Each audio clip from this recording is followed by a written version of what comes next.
soccer. Welcome to Coffee with Kaylee. If you do not know me, my name is Kaylee Carnot. I played soccer on the Whitworth women's team in 2013 through 2017.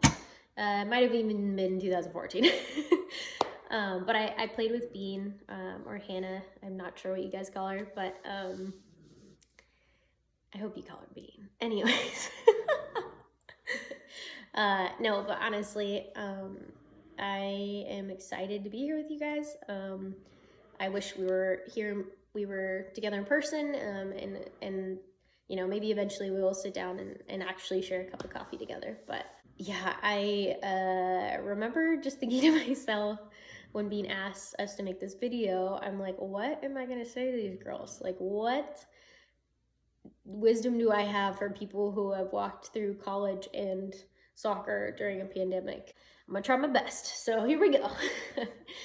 Gosh, you know, it's hard to even have the words, I think, for what the last year and a half or so has brought. I think it's been a season of a lot of unknowns, a lot of being sometimes pulled around by external circumstances. And really, I don't think there's anyone who hasn't felt like disappointment or loss on various levels, obviously. Yeah, just through this season. And I wish I could say that won't ever be the case again.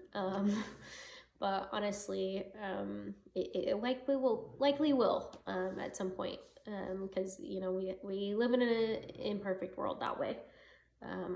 But today I'm going to take a minute and tell you guys a little bit about what led me to Whitworth, and then a little bit about what my post-grad experience has been like. Yeah, and we'll go from there. So I'll just start by saying, like, I was pretty late to the soccer recruitment game. Like, I didn't really even consider that as being something that was an option for me or something that I knew I wanted. And you know, I did visit Whitworth's campus along with some others, you know, during the season of picking the school that was right for you.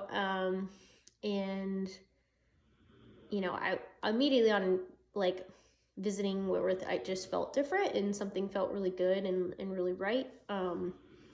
And so I reached out to the coach at the time just to see, like, if, you know, maybe I could play on the team, or maybe there was openings, or maybe I could do a tryout. I wasn't really sure how it worked, so I was like, I'll just reach out. So we had a conversation, and, you know, it went pretty well. They said, send me your video, you know, and we'll talk. So I did just that, and fast forward, I didn't really hear anything. And I was like, dang, like, that sucks, that's a bummer, but at the same time, like, it's okay. Like, you move on, and I'm sure something else will come along. So I kept Whitworth on my top of my list, but it just seemed like that soccer likely wasn't a possibility. Minor disappointment, but I would live. Fast forward, and I get to my senior season, and my high school coach says she got contacted by a college coach from Lewis and Clark, asking about a forward and a wing player. She gave them my name, and a few weeks later I was in contact with the coaches there and scheduled a visit. The campus was beautiful, facilities were nice, the coaches and players I met seemed nice enough, and I had family in Portland, so that was a bonus. I added it to my mental pros and cons list. You know, didn't know if Lewis and Clark, to be honest, didn't know Lewis and Clark existed before my coach had reached out. But it quickly became a top contender to me. So fast forward, and I end up choosing to go to Lewis and Clark because I'm like, okay, well, I can play soccer here. It's a small school. It's pretty close to home, and I have family nearby. Like, checks all the boxes, right? So I went to Lewis and Clark, and you know, I loved campus. I loved my professors. You know, the girls were nice. It seemed like a good thing. But as I got more into the season, and in particular, like leading up to the fall soccer season, I felt really just like disconnected from the team and lonely, and I didn't really have a lot of like words for why it was. It just was what it was for me. And so, some weeks went by, and I just continually felt pretty like disconnected from school and from the girls on the team.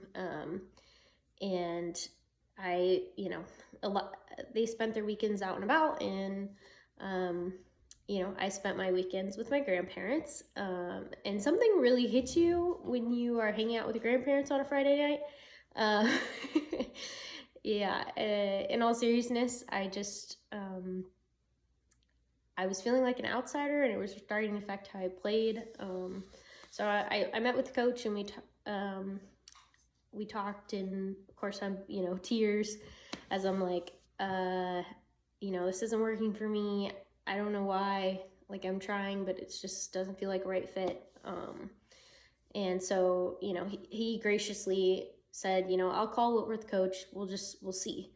And to be honest, like I thought prior to that meeting, like, oh gosh, like this is the end of everything. I'm going to, not going to get to play college soccer, and I'm going to have to transfer schools, like, which is going to cost money, and, all that kind of runs through your head. Fast forward, I ended up transferring to Whitworth because it was still on the top of my list. And because of the conversation my coach had, I had a chance to walk on at Whitworth and play there. And I got to walk on with the soccer team.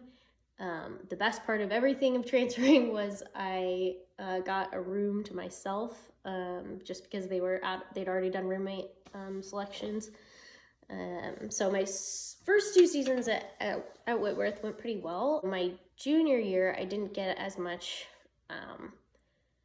playtime as I would have liked to see, but I tried to remind myself to have a positive attitude, and that it's all important, and all that you tell yourself. And, I wasn't getting as much playtime as I wanted, but, I liked the girls, and that really made the bench bearable, and, an opportunity for my own growth and to get better as a player in that way.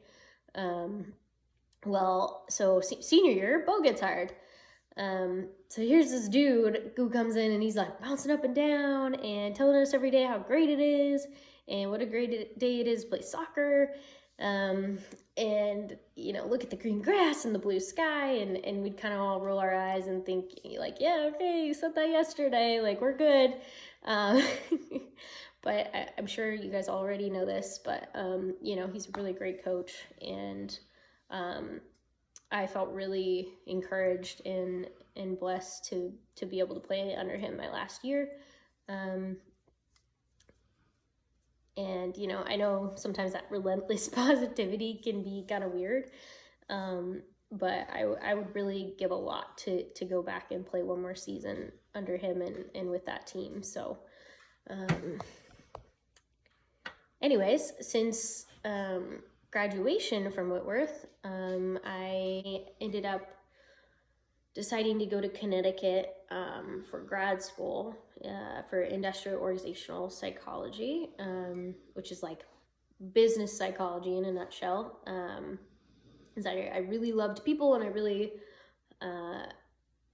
loved business, and I wanted to do something with both of those things. I didn't know what, but I knew I liked those 2 things. So, a quick Google search, I found IOPsych, and ended up going to the master's program in Connecticut. So I had a lot of high hopes for landing a job after graduation, and I did end up getting an internship at a startup. But, I ended up with a boss that, her and I just didn't click, and some stuff went down, and so I ended up leaving and going back to the Tri-Cities, back to my home, and had a job there. It was not what I expected. Nobody I think when you're 20 something, no one really wants to, after having lived on your own, come back and live with your parents. But I did do that and decided to work at a job I've had a lot of years throughout, like in between school and home. I have this for my summer job.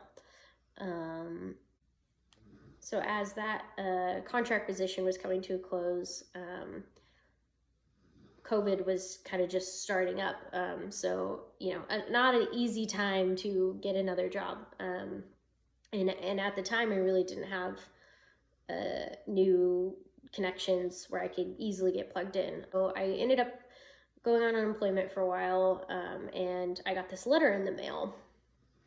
And it was for this thing called the SEED program. And the SEED program is essentially an entrepreneurship through the state. And if you get on with an entrepreneurship program that's registered through them, it helps you with your unemployment because you don't have to keep job searching. You can essentially go into a school or a program that's like school, and then you're able to stay on unemployment.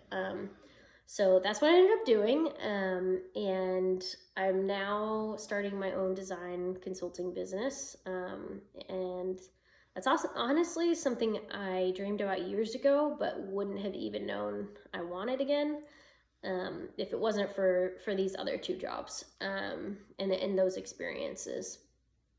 A lot of my college and postgraduate time hasn't gone like I thought it would, or I wished it had. There's been way more disappointment and loss than I was expecting. But what has taken me a lot of time to realize is that disappointment and loss can be viewed as a negative, or they can be viewed as a gift. And they're truly revealers. And I think the temptation when we experience disappointment is to just like brush it off and be like, oh, it's no big deal, or we sweep it under the rug because it's just too painful, or worse, we just stop hoping altogether. So we think to ourselves like, I'm not gonna get my hopes up anymore because then I won't get hurt again. Or sometimes it sounds like I just won't have any expectations because then they can't be broken. But honestly, I would urge you guys to keep on hoping. Like have audacious and relentless hope in the process and in your dreams, and like the desires that you have for your life, and spend time with yourself in those low moments when you do go through disappointment.